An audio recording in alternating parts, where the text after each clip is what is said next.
Queridas irmãs, queridos irmãos, amigos internautas, muito boa tarde. Estamos felizes nesta tarde linda, fisicamente distantes uns dos outros, mas juntos, bem juntinhos, ligados à psique do Cristo, formando um grande colar de amor. Estamos nesta linda tarde de hoje dando abertura à nossa Semana da Mulher Espírita. E nesta Semana da Mulher Espírita, vamos relembrar grandes mulheres que nos ajudaram muito na nossa doutrina. Gostaríamos também de agradecer ao grupo Emmanuel pela música linda, que nos acolhe, que nos embala, que nos trata, que nos cura.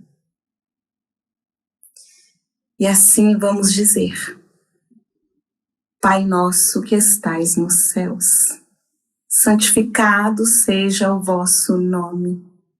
Venha a nós o vosso reino. Seja feita a vossa vontade, assim na terra como no céu. E o pão nosso de cada dia nos dai hoje, Senhor. Perdoai todas as nossas ofensas, na medida em que perdoarmos aos que nos têm ofendido. E não nos deixeis cair em tentações, mas livrai-nos de todo o mal, de todos os males, de nós mesmos, agora e na hora da nossa morte. Que assim seja, graças a Deus. E assim, Senhor Jesus, com esta prece, embalados pela música, pedimos a vossa permissão e a vossa proteção para darmos continuidade aos nossos tratamentos, dizendo graças a Deus. E para darmos por iniciado a Semana da Mulher Espírita, onde tantas mulheres fortes, nos inspiram, nos amparam, nos intuem e nos ajudam. Joana de Cusa, Maria de Magdala, a própria Maria, a mãe do Cristo, Meimei, tantas mulheres que não podemos sequer citar os nomes para não deixarmos para trás. Grandes guerreiras que nos ajudam e nos amparam até hoje. Convidamos a nossa querida irmã Cibele, onde a palestra que ela irá nos trazer. O título, o nome dessa palestra que chamamos também de medicamento. É Amélia Rodrigues, a poetisa espírita. E eu fico muito, mas muito agradecida a toda a espiritualidade amiga por nos trazer mulheres tão guerreiras que nos amparam e nos ajudam. Cibele, com a palestra em forma de medicamento para todos nós.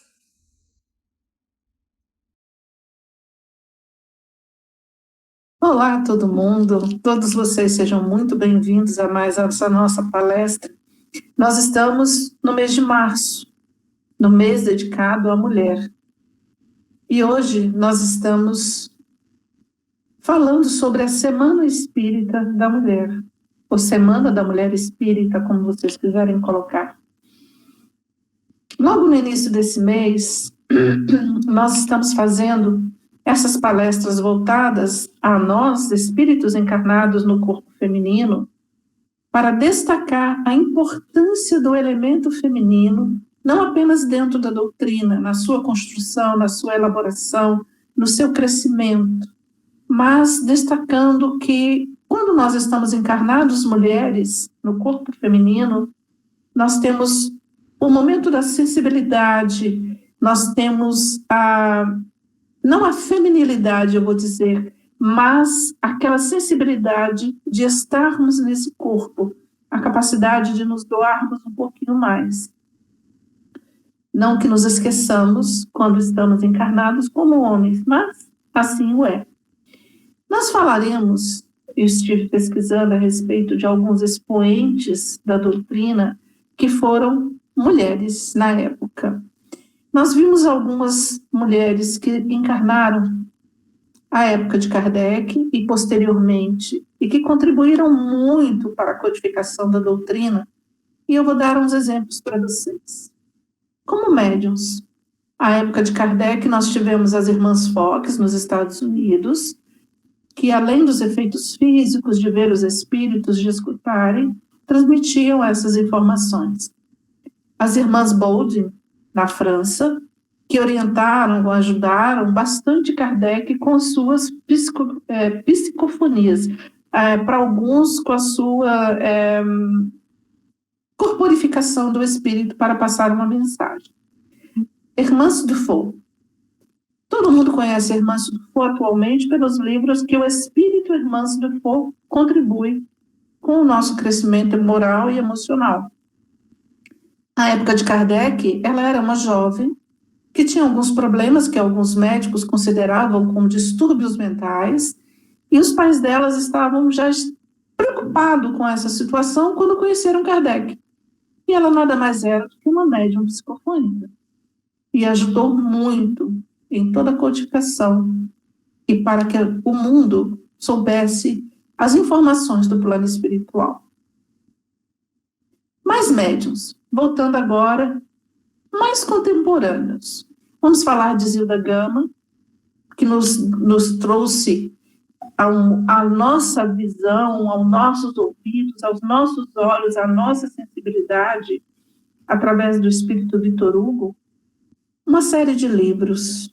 Dentre esses, vou citar 3, porque vocês devem conhecer: No Calvário Infinito, Redenção, eu esqueci o nome do outro, me perdoe, e Ivone do Amaral Pereira. Esta é bastante mais conhecida de todos nós, mas essas são nossas contemporâneas. Pensadoras. Nós temos Amélie Baudet, esposa de Kardec, que auxiliou muito na codificação, e a senhora Plene Maison, que abriu as portas de sua casa em Paris para os estudos de Kardec nas reuniões que ela permitia acontecer em sua casa. Vejam bem, eu falei de várias mulheres, mas hoje eu gostaria que nós prestássemos atenção em uma apenas, que eu não citei aqui, porque ela contribuiu enquanto encarnada, como a irmã de Foucault, e contribui depois de desencarnada, como a irmã de Foucault faz também. Nós hoje falaremos de Amélia Augusto do Sacramento Rodrigues, ou como nós a conhecemos, Amélia Rodrigues. Amélia Rodrigues encarnou na Bahia nos idos de 1861, em 26 de maio de 1861, em uma fazenda no município de Santo Amaro da Purificação. Ela, enquanto encarnada, gostava muito de estudar, estava sempre focada, como nós dizemos hoje, em seus objetivos.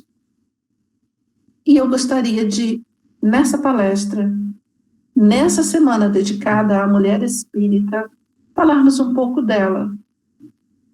Não porque ela fosse espírita no momento, mas ela era ligada ao Evangelho de Jesus e dele pautou a sua vida, fez com que tudo aquilo que ela escrevia, tanto para os seus alunos quanto para o crescimento feminino no momento, fosse pautado pelas palavras de Jesus.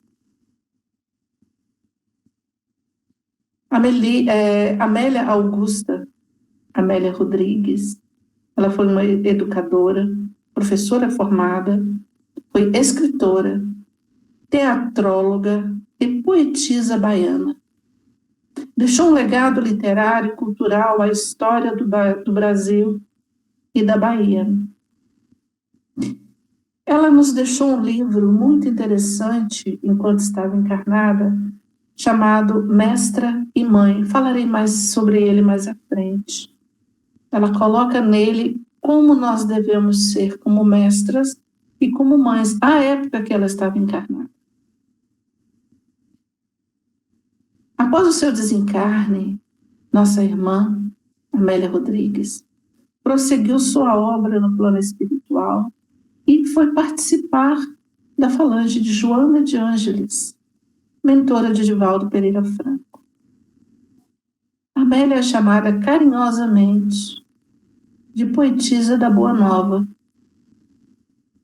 Entre suas obras psicografadas por Divaldo, destacam-se os livros Primícias do Reino, Quando Voltar a Primavera, Há Flores no Caminho, Vivendo com Jesus. Vocês veem que são vários livros que nós já temos a oportunidade de ler, de ter em nossas mãos, fora de lermos trechos que ficam como estudo para cada um de nós. Essa nossa irmã, Amélia Rodrigues, atuou e atua muito no sentido da divulgação do conhecimento e da boa qualificação intelectual, cultural e moral. Explicaremos como daqui para frente. Amélia, enquanto encarnada, foi aluna e estudante aplicada, persistente, responsável em alcançar seus objetivos e ideais. Ela almejava ser educadora. Ela apresentava uma elevada condição espiritual desde cedo, segundo as pessoas que a conheceram. Aos 12 anos, ela começou a escrever poesias. Mais à frente, lerei uma poesia dela para vocês. Ela foi orientada, criada, educada dentro da religião católica, como acontece em todo o interior do Brasil, e principalmente nos idos de 1800. Estudou com professores ligados a essa religião, inclusive um cônego, que é um homem da Igreja Católica. Essa religião está atuante no nosso país desde a colonização e atua em nós. Muitos de nós, a grande maioria, nasceu e foi criada sob as orientações católicas. E muitos de nós convivem em família, com colegas, com vizinhos, que estão ligados à religião católica. Nós a entendemos, porque ela fala muito do Evangelho de Jesus.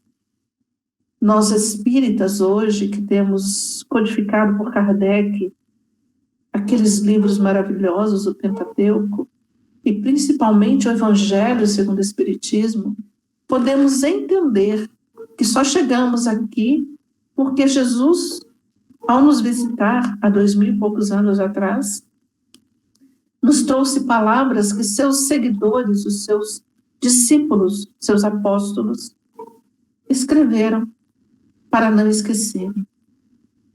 Porque ouvirmos é fácil, mas mantermos em nossa mente é um pouquinho mais difícil. Então, nós estivemos, nos últimos 2000 anos, convivendo com essa religião. Ela está intrinsecamente colocada dentro de nós. E é bom porque nós colocamos aí dentro Jesus. Voltando a Amélia Rodrigues. Amélia apresentou desde cedo inata vocação para ensinar. Tinha facilidade de falar, de demonstrar e de entender aquilo que lhe era ensinado e de passar o seu conhecimento com uma facilidade, uma tranquilidade incrível. Ela, quando jovem, bem jovem, entrou como professora para uma escola mantida por outra professora, chamada Cândida Alves dos Santos, no Arraial da Lapa, onde ela começou a lecionar, ao lado de Santo Amaro da Purificação. Alguns anos depois, a nossa irmã Amélia enfrentou um concurso para lecionar em Santo Amaro da Purificação. Vejam bem que ela alcançou um dos seus ideais. Ela chegou a um ponto que ela almejava. Nesse momento, ela ainda continuava escrevendo suas poesias e alguns textos. Como professora, já na rede pública, chamaríamos hoje, né? Porque ela fez um concurso, ela trabalhava para a educação baiana, caso, não sei que nome daria na época, porque eu não pesquisei, perdoe. Nesse cargo, ela desempenhou com êxito, amores, a sua tarefa de educar. Seu desempenho foi notado e ela foi transferida para Salvador em 1891. Foi lotada na Escola Central do bairro de Santo Antônio, onde lecionou até aposentar. Eu não conheço Salvador. Aqueles que conhecem devem saber onde fica o bairro. Devo dizer que fui casada por 10 anos com um baiano, nunca fomos a Salvador. Um dia, com certeza, irei lá conhecer. Algo em Amélia, durante toda a minha pesquisa, me chamou muita atenção, porque ela pensava que educar não é apenas mostrar letras, mostrar números, mostrar a geografia, mostrar a história, mostrar a línguas. Ela achava que educar, que ensinar, era educar, era fazer com que o seu aluno entendesse o princípio principal de tudo, que era se educar, não apenas aprender para fazer uma prova. E este é um princípio de um pensador muito antigo, do século XVII, se não me engano, chamado Fenelon, um francês. Ele foi um teólogo católico, foi poeta, foi escritor. E na época, as ideias liberais que ele tinha sobre política e educação esbarravam forte contra o modo de ser da religião católica, sempre ali firme em seus dogmas, em suas diretrizes, e não permitindo que se saísse daquilo. Ele encarnou e desencarnou na França, só mudou de cidade. Ele viveu de 1651 a 1715, por isso que eu falei, eu acho que é o século XVII, me perdoe. Desde essa época, persistem e existem representações forjadas pela literatura sobre a mulher e a educação com com base nas ideias de Fenelon. Muitos escritores se inspiraram naquilo que ele falava. O espírito Fenelon esteve ativo e comprometido também com a codificação da doutrina espírita, mas não foi aí que Amélia Rodrigues o conheceu. Ela o conheceu através dos estudos anteriores feitos ainda na religião católica, a qual ela professou até o fim da vida. O espírito Fenelon esteve ativo na codificação da doutrina por pertencer à falange do espírito de verdade, que se comunicou com Kardec durante a codificação. Pelo espírito Fenelon, temos no Evangelho segundo o Espiritismo várias passagens. Várias são as suas mensagens ali colocadas. E uma coisa que ele fala tem muito a ver com o que Amélia Rodrigues sempre pautou na sua profissão, na sua maneira de educar, na sua maneira de ensinar. Educar é formar homens de bem e não apenas instruí-los. Isso é muito interessante. Está no Evangelho, eu não pesquisei em qual das mensagens dele. Mas nós podemos encontrar Fenelon no Evangelho, falando sobre a terceira revelação e a revelação moral do homem. Falando sobre o homem de bem, os tormentos voluntários, no capítulo 5. Falando sobre a lei de amor, no capítulo 11. Sobre o ódio, no capítulo 12. E o emprego da riqueza, no capítulo 16. Os que eu pesquisei, peguei o meu Evangelho e marquei para não esquecer onde eles estavam. Também o encontramos, mensagens dele e orientação, em O Livro dos Médiuns, no capítulo das Dissertações Espíritas, que é o capítulo 31, onde ele desenvolve sobre aspectos de reuniões mediúnicas e a multiplicidade dos grupos espíritas que surgiam com as suas diversidades de atuação. Vejam bem que Amélia já encarnou inspirada por bons movimentos. A época que ela estava encarnada, estava sendo codificada a doutrina. Assim que ela encarnou, nós tínhamos o Evangelho segundo o Espiritismo, o Livro dos Médiuns e o Evangelho, há 2, 3 anos. E estávamos partindo para o Livro dos Médiuns. Eu digo que estávamos como se eu estivesse lá. Não é bem assim, gente. Eu estou pensando como seguidora da doutrina espírita. Mas nós estamos assim, seguidores do Pentateuco. Nós temos muitos livros apócrifos hoje, muitos livros que complementam os nossos estudos, mas nós nos baseamos, eles se baseiam, todos no Pentateuco, porque a falange do Espírito de Verdade, que nos trouxe tantas orientações, e tantos outros espíritos que tiveram a oportunidade de vir e nos mostrar o lado espiritual, aquele do qual alguns de nós tinham certo conhecimento, mas não tínhamos a interação real. Nos retirou o receio do plano espiritual, nos mostrou a que nós viemos a esse planeta. Mas voltemos a Amélia. Amélia, quando se aposentou, foi difícil para ela ficar repousando. Ela era uma pessoa ativa, ela queria continuar fazendo alguma coisa, e o seu ideal de ensinar continuava muito vivo. Quando ela se recuperou de vários anos de trabalho, recuperou suas energias, ela retornou ao magistério de uma forma ainda mais marcante. Nessa oportunidade, foi responsável pela fundação do Instituto Maternal Maria Auxiliadora, que mais tarde transformou-se na Ação dos Expostos. Quem conhece Salvador deve saber disso. Aproveitando o tempo disponível, ela se dedicou à literatura e ao jornalismo, colaborando em publicações religiosas, entre as quais O Mensageiro da Fé, depois na revista A Paladina, e mais tarde em A Voz. Escreveu peças teatrais, Fausta, A Natividade, entre outras. Colaborou com poesias, Religiosa Clarice, Bem Me Queres. Escreveu ainda obras de literatura infantil, didáticas e romances. Trouxe uma poesia da época dela encarnada para vocês ouvirem. Chama-se Paz. Paz. Onde você encontrou paz? Eu me pergunto o tempo todo. Procure tempos idos num lugar distante. Procure um anfiteatro comprido e ainda não lá.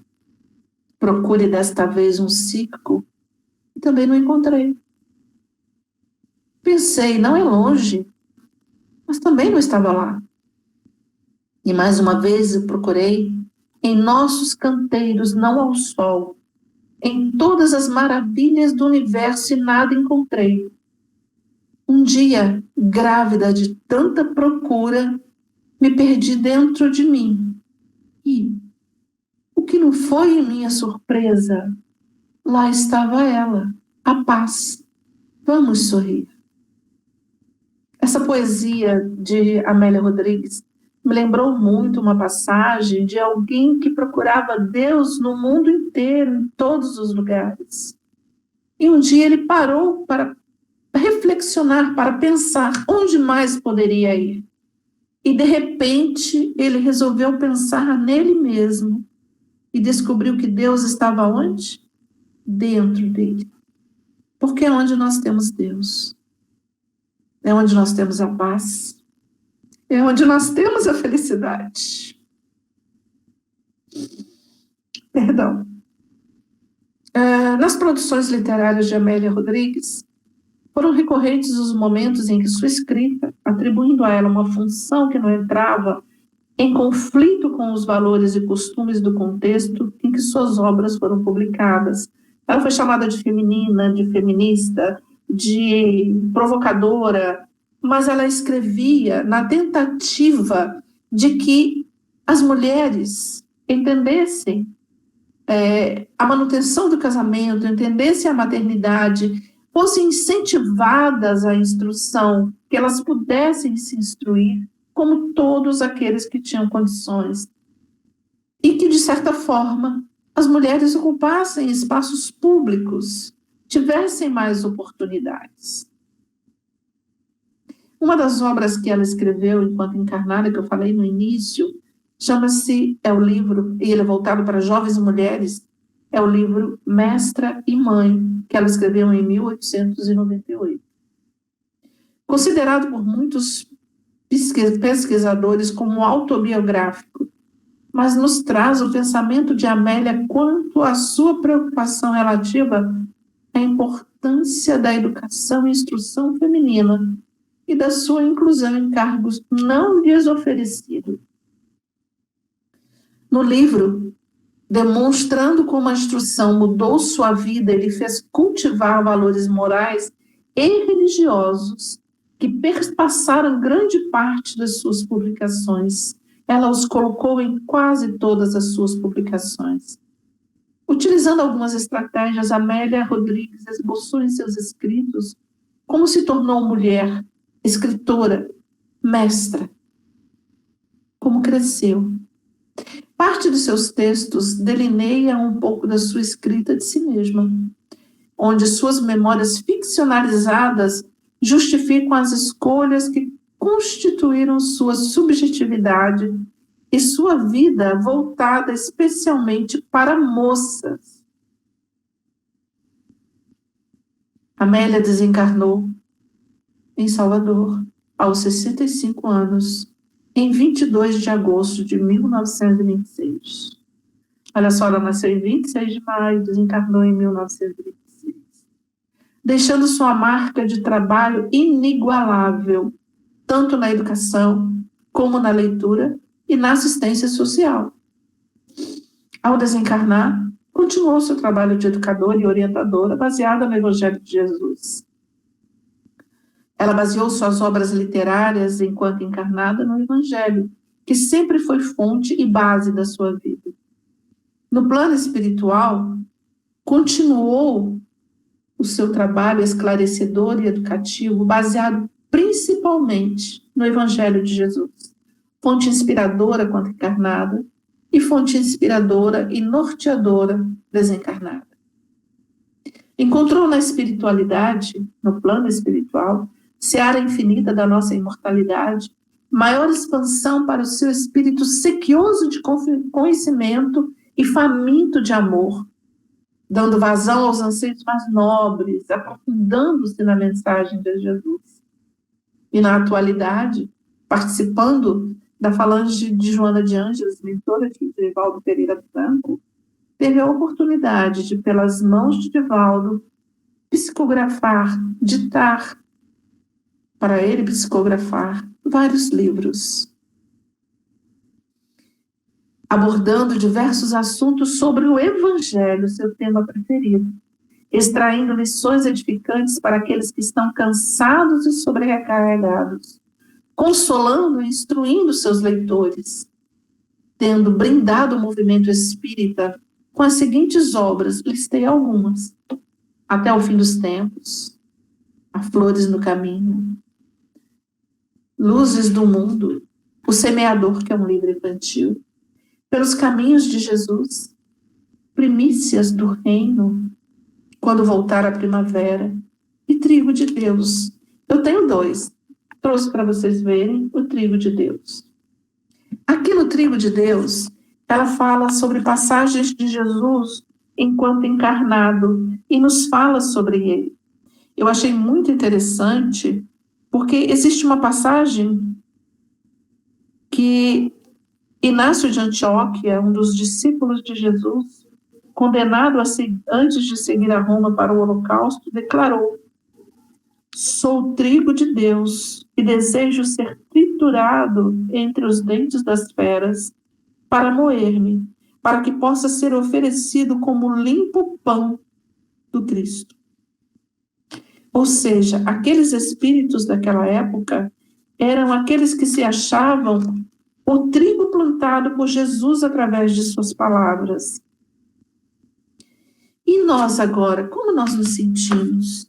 Nós temos tantas orientações. Será que esse trigo que Jesus plantou está florescendo em nossos corações? Está florescendo em nossas mentes, em nossas sensibilidades? Eu gostaria de ler para vocês um poema que Joana ditou através de Divaldo, que eu acho lindo. Na voz de Divaldo, na sua declamação, eu acho maravilhoso. Chama-se Prece de Gratidão.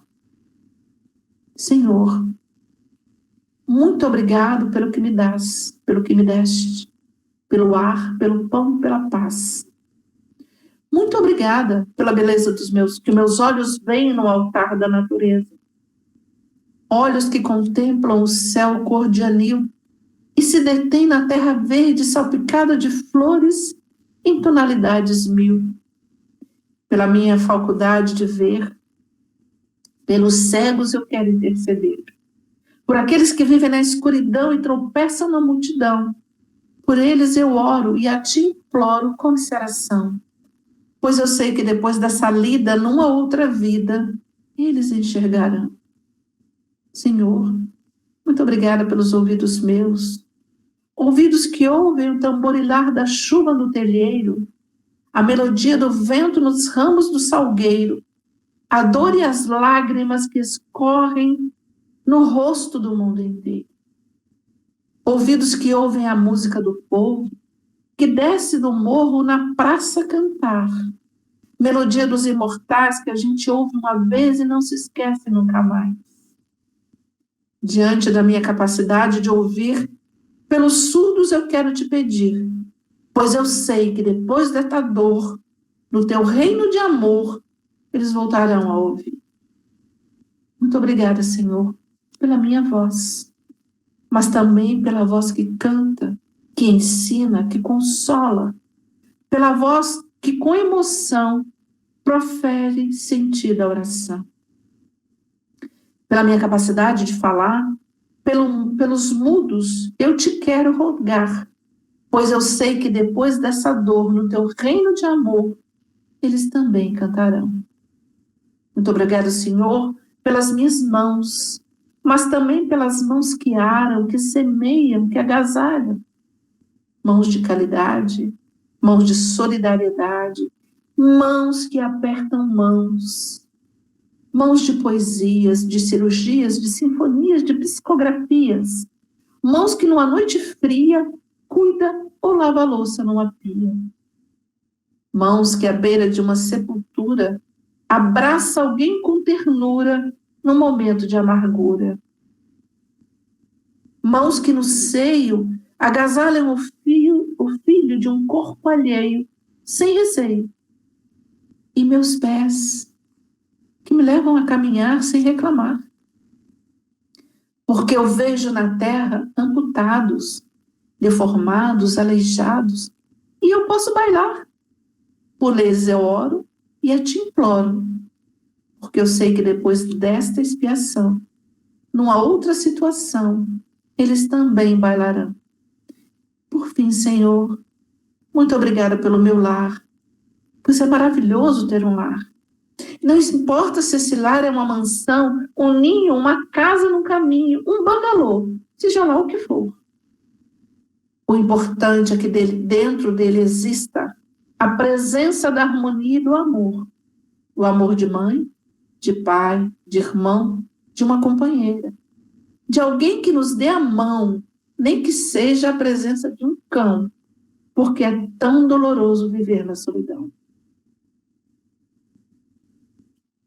Mas se eu tiver nem um teto para me agasalhar, uma cama para ir deitar, um ombro para eu chorar, ou alguém para desabafar,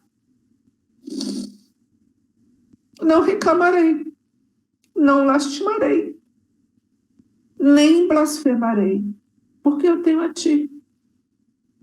Então, muito obrigado porque eu nasci. Pelo teu amor, teu sacrifício, tua paixão por nós. Muito obrigada, Senhor. Amélia Rodrigues, Divaldo Pereira Franco. Me perdoe pelo choro, pelas lágrimas, mas é muita emoção.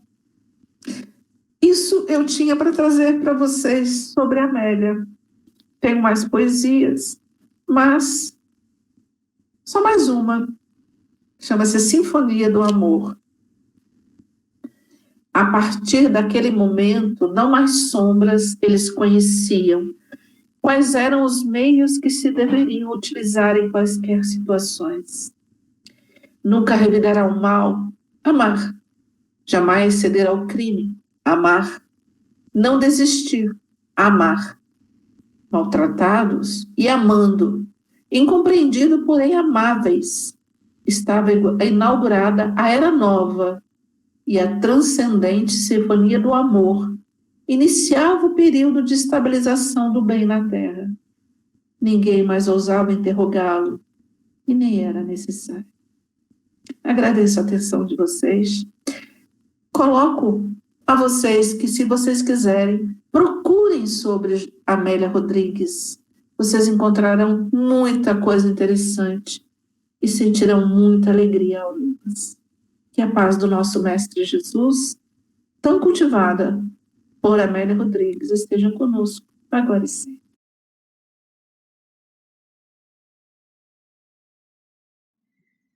Nós nos emocionamos. E Cibele, não havia como não se emocionar, porque o telefone toca de cima para baixo. São essas mulheres que fizeram história, que acompanharam o Cristo, que se deixaram levar pela psique do Cristo, que nos amparam até os dias de hoje. Que Deus nos abençoe e que esse medicamento em forma de palestra possa nos trazer muita força, muito amparo, muita luz. E já nos preparando para o final, aqueles que quiserem trazer suas águas, que puderem trazer, para que elas possam ser fluidificadas e transformadas em medicamentos para as nossas almas, nossos corpos, nossas mentes. E já neste final, vamos dizer, com os corações cheios de gratidão por essa espiritualidade, que é exemplo do que nos diz Paulo de Tarso. Nos diz, ainda que com os joelhos desconjuntados, nos mantemos de pé. E é através dessa força que nós nos mantemos de pé. Por isso dizemos, Pai nosso que estais nos céus, santificado seja o vosso nome. Venha a nós o vosso reino. Seja feita a vossa vontade, assim na terra como no céu. E o pão nosso de cada dia nos dai hoje, Senhor. Perdoai todas as nossas ofensas, na medida em que perdoarmos aos que nos têm ofendido. E não nos deixeis cair em tentações, mas livrai-nos de todo o mal, de todos os males, agora e na hora da nossa morte. Que assim seja, graças a Deus. E assim, Senhor Jesus Cristo, o Filho de Deus vivo, o meigo Rabi da Galileia, o príncipe da paz, o Cordeiro de Deus, com esta prece, com esta música linda e com a palestra proferida por nossa querida irmã Cibele, nesta linda semana que se inicia, na Semana da Mulher Espírita, mulheres que nos trazem tanta força, tanta luz, tanto amor. Nós pedimos, Jesus, a vossa permissão e a vossa proteção para darmos por encerrado aos nossos tratamentos nesta linda tarde de hoje, dizendo, graças a Deus, e que assim seja.